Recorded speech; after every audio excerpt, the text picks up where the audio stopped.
ዛሬ የዮሴፍ ታሪክን ነው ይዤላችሁ የምቀርበው። እጅግ ደስ የሚል የመጽሐፍ ቅዱስ ታሪክ ነው። እግዚአብሔር ከሰው ዮሴፍ ጋር እንዴት ዮሴፍን እንደረዳው፣ እንዴት እንዳገዘው፣ በባዕድ ሀገር እንዴት እንዳነገሰው ነው የምናየው። እስከ መጨረሻው ተከታተሉት።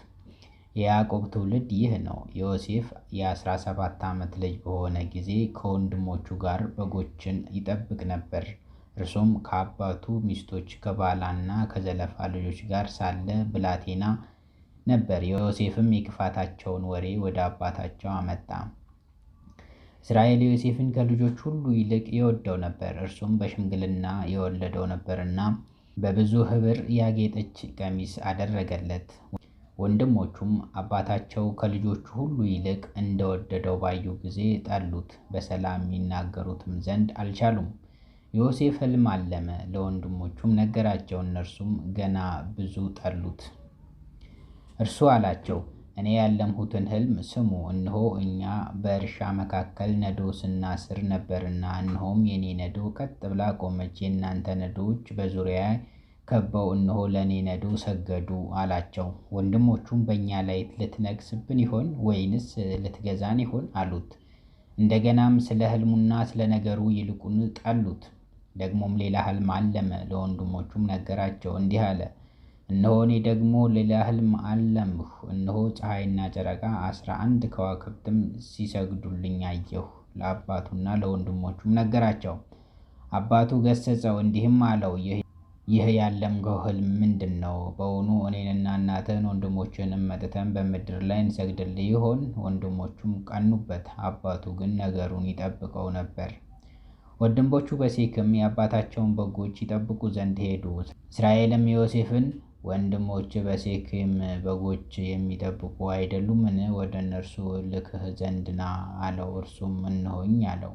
እርሱም ሄደህ ወንድሞችህና በጎቹ ደህና እንደሆኑ ወሬያቸውንም አምጣልኝ አለው። እንዲህም ከኬብሮ ቆላ ሰደደው። ወደ ኬኬም መጣ።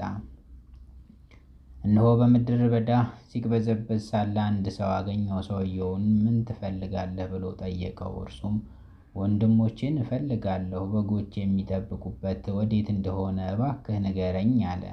ሰውየውም ከዚህ ተነስተው ወደ ዶታይን እንሂድ ሲሉ ሰምቻለሁ አለው። ዮሴፍም ወንድሞቹን ተከትሎ ወደ በዶታይም አገኛቸው። እርሱም በሩቅ ሳለ አዩት። ወደ እነርሱም ገና ሳይቀርብ ይገድሉት ዘንድ በእርሱ ላይ ተማከሩ። አንዱም ለአንዱ እንዲህ አለው፣ ያ ባለ ሕልም ይኸው መጣ። አሁንም ኑ እንግደለውና በአንድ ጉድጓድ ውስጥ እንጣለው፣ ክፉ አውሬም በላው እንላለን፣ ከሕልሞቹም የሚሆነውን እናያለን። ሮቤልም ይህን ሰማ፣ ከእጃቸው አዳነው፣ እንዲህም አለ፣ ሕይወቱን አናጥፋ። ሮቤል ደም አታፍስሱ፣ በዚች ምድረ በዳ ባለች ጉድጓድ ጣሉት፣ ነገር ግን እጃችሁን አትጣሉበት አላቸው። እንዲህም ማለቱ ከእጃቸው ሊያድነው ወደ አባቱ ሊመልሰው ነው። እንዲህም ሆነ፣ ዮሴፍ ወደ ወንድሞቹ በቀረበ ጊዜ የለበሳት በብዙ ኅብር ያጌጠች ቀሚስ ገፈፉት፣ ወስደውም ወደ ጉድጓድ ጣሉት። ጉድጓዱም ውኃ የሌለበት ደረቅ ነበር። እንጀራም ሊበሉ ተቀመጡ። ዓይናቸውም አንስተው አዩ፣ እነሆ የእስማኤላውያን ነገዶች ወደ ግብፅ ለመውረድ ከገለዓድ መጡ። ግመሎቻቸውንም ሽቱና በለንሳ ከርቤም ተጭነው ነበር። ይሁዳም ወንድሞቹን እንዲህ አላቸው፣ ወንድማችን ገድለን ደሙን ብንሸሽግ ጥቅማችን ምንድን ነው? ኑ ለእስማኤላውያን እንሽጠው፣ እጃችን ግን በእርሱ ላይ አንጣል፣ ወንድማችን ሥጋችንም ነውና። ወንድሞቹንም የእርሱን ነገር ሰሙት። የምድያም ነጋዴዎች አለፉ። እነርሱም ዮሴፍን አንስተው ከጉድጓድ አወጡት፣ ለእስማኤላውያን ዮሴፍን በ20 ብር ሸጡት። እነርሱም ዮሴፍን ወደ ግብፅ ወሰዱት። ሮቤልም ወደ ጉድጓድ ተመለሰ፣ እነሆም ዮሴፍ በጉድጓድ የለም። ልብሱንም ቀደደ። ወደ ወንድሞቹም ተመልሶ ብላቴናው የለም፣ እንዲህ እኔ ወዴት እሄዳለሁ አለ። የዮሴፍንም ቀሚስ ወሰዱ፣ የፍየል አውራም አርደው ቀሚሱን በደም ነከሩት። ብዙ ኅብር ያለበትን ቀሚሱንም ላኩ፣ ወደ አባታቸውም አገቡት። እንዲህም አሉት፣ ይህንን አገኘን፣ ይህን የልጅህ ልብስ እንደሆነ ወይንም እንዳልሆነ እስኪ ለየው አሉት። እርሱም አወቀ፣ የልጁ ቀሚስ ነው፣ ክፉ አውሬ በልቶታል። ዮሴፍ በእርግጥ ተበጫጭቋል አለ። ያዕቆብም ልብሱን ቀደደ፣ በወገቡም ማቅ ታጠቀ። ልጁን ብዙ ቀን አለቀሰ። እርሱም አወቀ፣ የልጄ ቀሚስ ነው፣ ክፉ አውሬ በልቶታል። ዮሴፍም በእርግጥ ተበጫጭቋል አለ። ያዕቆብም ልብሱን ቀደደ፣ በወገቡም ማቅ ታጥቆ ለልጁ ብዙ ቀን አለቀሰ። ወንዶች ልጆችና ሴቶች ልጆችም ሁሉ ሊያጽናኑት ተነሱ። መጽናናትን እምቢ አለ፣ እንዲህም አለ፣ ወደ ልጄ ወደ ሙታን ስፍራ እያዘንሁ እወርዳለሁ። አባቱም ስለ እርሱ አለቀሰ። እነዚህም የምድያም ሰዎች ግን ዮሴፍን በግብፅ ለፈርዖን ጃንደረባ ለዘበኞቹ አለቃ ለጴጢፋራ ሸጡት። ዮሴፍ ግን ወደ ግብፅ ወረደ። የፈርዖን ጃንደረባ የዘበኛዎቹን አለቃ የሚሆን የግብፅ ሰው ጴጢፋራ ወደ ግብፅ ካወረዱት ከእስማኤላውያን እጅ ገዛው። እግዚአብሔር ከዮሴፍ ጋር ነበረ፣ ሥራውም የተከናወነለት ሰው ሆነ። በግብፃውያን ጌታም ቤት ነበረ። ጌታውም እግዚአብሔርን ከእርሱ ጋር እንዳለ እርሱ የሚሠራው ሁሉ እግዚአብሔር በእጁ እያከናወነለት አየ። ዮሴፍም በጌታው ፊት ሞገስን አገኘ። እርሱም ያገለግለው ነበር፣ በቤቱም ላይ ሾመው፣ ያለውንም ሁሉ በእጁ ሰጠው። እንዲህም ሆነ፣ በቤቱ ባለው ሁሉ ላይ ከሾመው በኋላ እግዚአብሔር ግብፃውያን ቤት ስለ ዮሴፍ ባረከው። እግዚአብሔርም በረከት በውጭም በግቢም ባለው ሁሉ ላይ ሆነ። ያለውን ሁሉ ለዮሴፍ አስረከበ። ከሚበላውም እንጀራ በቀር ምንም የሚያውቀው አልነበረም። ዮሴፍም ፊቱን መልከ መልካምና ውብ ነበር።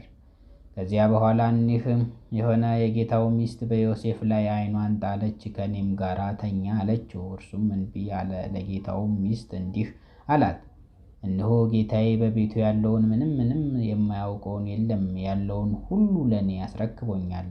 ለዚህ ቤት ከእኔ የሚበልጥ ሰው የለም። ሚስቱ ስለሆንሽ ከአንቺም በቀር ያልሰጠኝ ነገር የለም። እንዴት ይህንን ትልቅ ክፉ ነገር አደርጋለሁ? በእግዚአብሔር ፊት እንዴት ኃጢአትን እሰራለሁ? ይህንን ነገር በዕለቱ ለዮሴፍ ትነግረው ነበር። እርሱም ከእርሷ ጋር የተኛ ዘንድ ከእርሷም ጋር ይሆን ዘንድ አልሰማትም።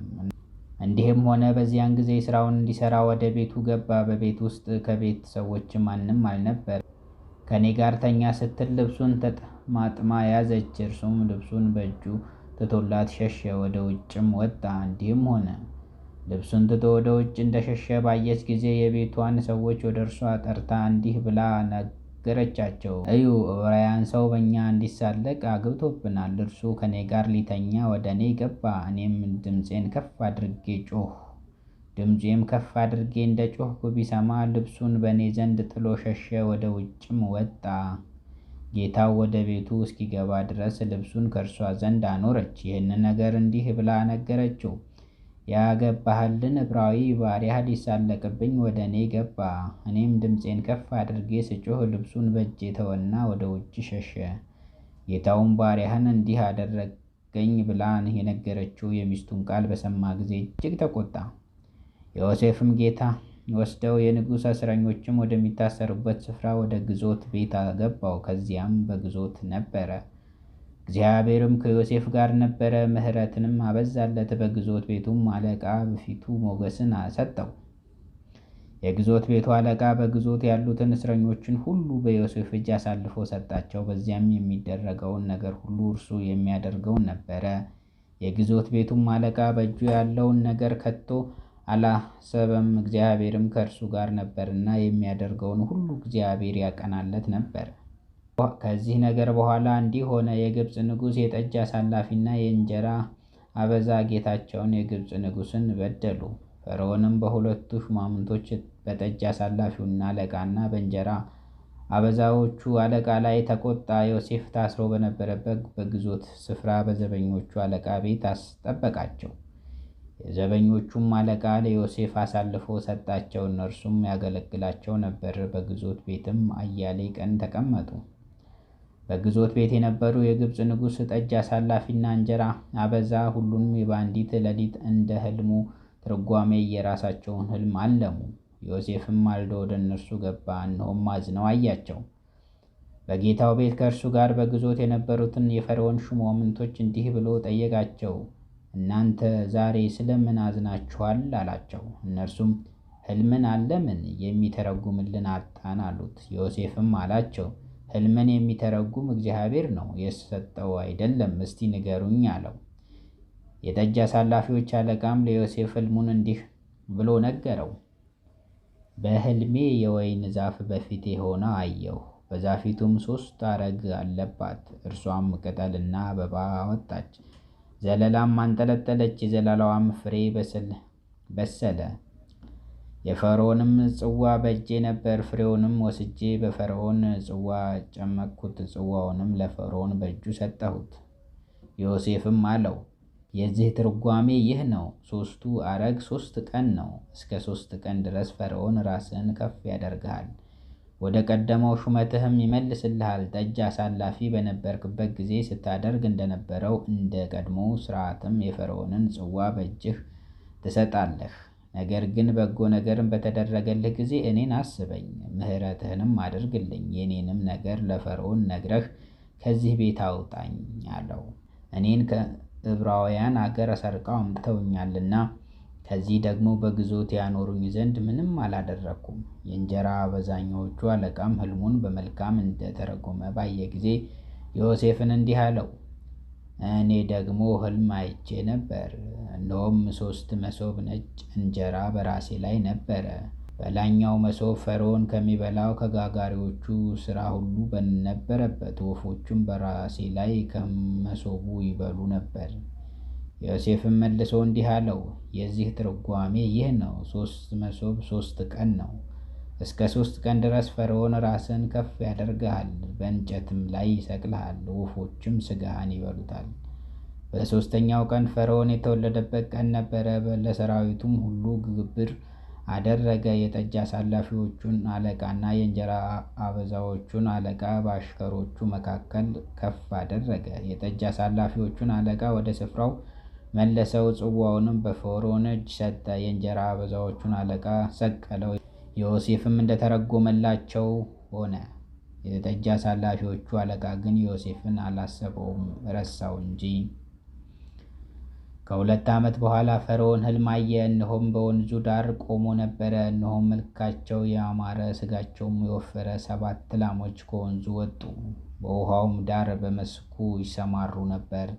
ከእነርሱም በኋላ እነሆ መልካቸው የከፋ ሥጋቸውም የከሳ ሌላ 7 ላሞች በወንዙ ወጡ። በእነዚህም ላሞች አጠገብ በወንዙ ዳር ይቆሙ ነበር። መልካቸው የከፋ ሥጋቸውም የከሳ እነዚህ ላሞች መልካቸው ያማረውን ሥጋቸውም የወፈረውን 7ቱን ላሞች ዋጣቸው። ፈርዖንም ነቃ፣ ደግሞም ተኛ። 2ኛም ሕልም አየ። እነሆም በአንድ አገዳ ላይ የነበሩ ያማሩና መልካም የሆኑ 7 እሸቶች ወጡ። እነሆም ከእነርሱ በኋላ የሰለቱና በምሥራቅ ንፋስ የተመቱ 7 እሸቶች ወጡ። የሰለቱም እሸቶች 7ቱን ያማሩና የዳበሩ እሸቶችን ዋጧቸው። ፈርዖንም ነቃ፣ እነሆም ሕልም ነበረ። በነጋም ጊዜ ነፍሱ ታወከችበት። ወደ ሕልም ተርጓሚዎች ሁሉ ወደ ግብፅ ጠቢባን ሁሉ ልኮ ወደ እነርሱ ጠራቸው። ፈርዖንም ሕልሙን ነገራቸው። ነገር ግን ከእነርሱ ለፈርዖን የሚተረጉምለት አላገኘም። የዚያን ጊዜ ጠጅ አሳላፊዎቹ አለቃ እንዲህ ብሎ ለፈርዖን ተናገረ፣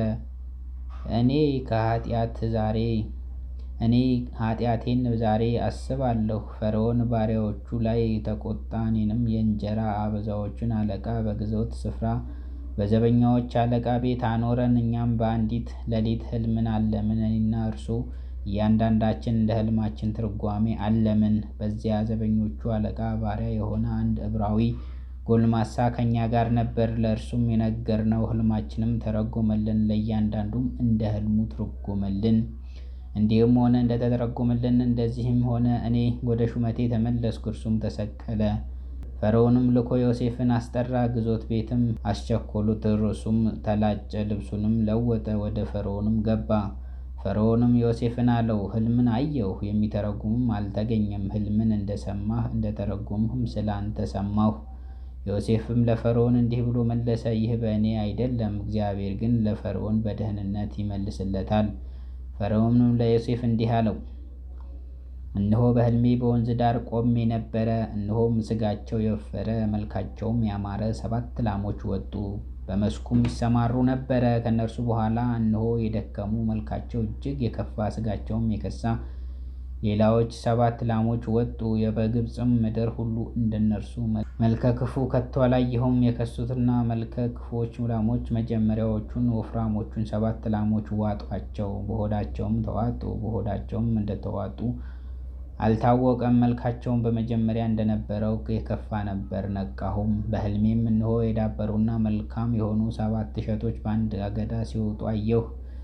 ከእነርሱም በኋላ እነሆ የደረቁና የሰለቱ በምሥራቅ ነፋስ የተመቱ 7 እሸቶች ወጡ። የሰለቱ እሸቶች ያማሩትን 7 እሸቶች ዋጣቸው። ለሕልም ተርጓሚዎቹ ሕልሜን ነገርሁ፣ የሚተረጉምልኝም አጣሁ። ዮሴፍም ፈርዖንን አለው፣ የፈርዖን ሕልም አንድ ነው። እግዚአብሔር ሊያደርገው ያለውን ለፈርዖን ነግሮታል። 7ቱ መልካሞች ላሞች 7 ዓመት ናቸው። 7ቱ መልካም እሸቶች 7 ዓመት ናቸው። ሕልሙም እንድ ነው። ከእነሱ በኋላ የወጡት የከሱና መልከ ክፉዎቹ 7 ላሞች 7 ዓመታት ናቸው። የሰለቱና የምሥራቅ ነፋስ የመታቸውም 7 እሸቶች እነርሱም ራብ የሚሆንባቸው 7 ዓመታት ናቸው። ለፈርዖን የነገርሁት ነገር ይህ ነው። እግዚአብሔር ሊያደርገው ያለውን ለፈርዖን አሳየው። እነሆ በግብፅ ምድር ሁሉ እጅግ ጥጋብ የሚሆንባቸው 7 ዓመታት ይመጣሉ። ደግሞም በዚያ 7 ዓመታት ራብ ይመጣል።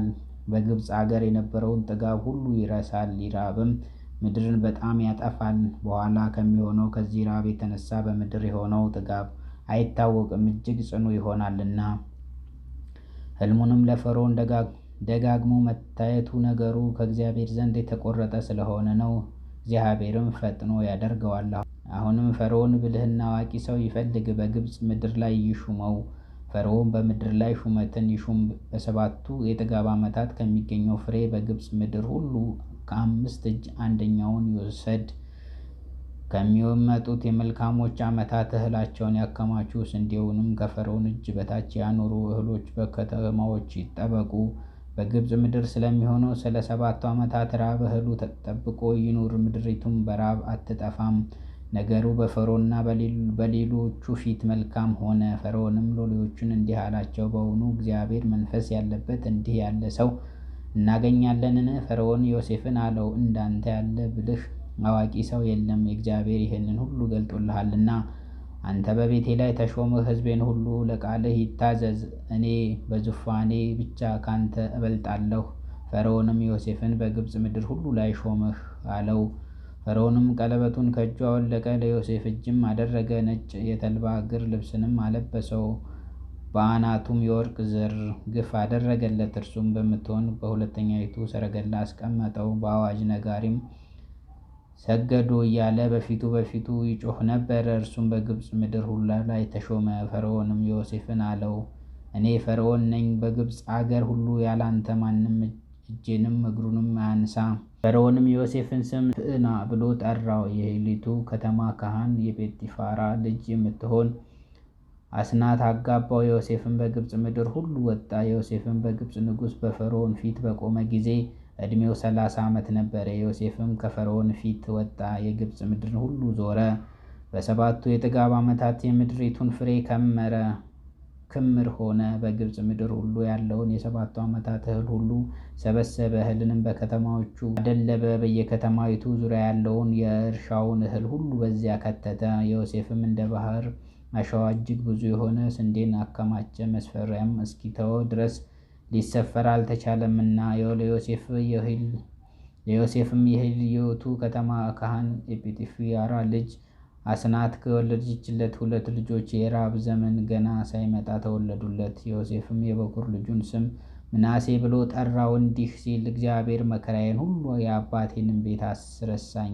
የሁለተኛውን ስም ኤፍሬም ብሎ ጠራው፣ እንዲህም ሲል እግዚአብሔር በመከራዬ አገር አፈራኝ። በግብፅ ምድር የነበረው የ7ቱ ዓመት ጥጋብ አለፈ። ዮሴፍም እንደተናገረው የ7ቱ ዓመት ራብ ጀመረ። በየአገሩም ሁሉ ራብ ሆነ። በግብፅ ምድር ሁሉ ግን እህል ነበረ። የግብፅ ምድርም ሁሉ ተራበ። ሕዝቡም ስለ እህል ወደ ፈርዖን ጮኸ። ፈርዖንም የግብፅ ሰዎችን ሁሉ ወደ ዮሴፍ ሂዱ፣ እርሱ ያላችሁንም ሁሉ አድርጉ አላቸው። በምድር ሁሉ ላይ ራብ ሆነ። ዮሴፍም እህል ያለበትን ጎተራ ሁሉ ከፍቶ ለግብፅ ሰዎች ሁሉ ይሸጥ ነበረ። ራብም በግብፅ ምድር ጸንቶ ነበር። አገሮቹም ሁሉ እህል ይገዙ ዘንድ ወደ ግብፅ ወደ ዮሴፍ መጡ፣ በምድር ሁሉ ራብ እጅግ ጸንቶ ነበርና ይላል።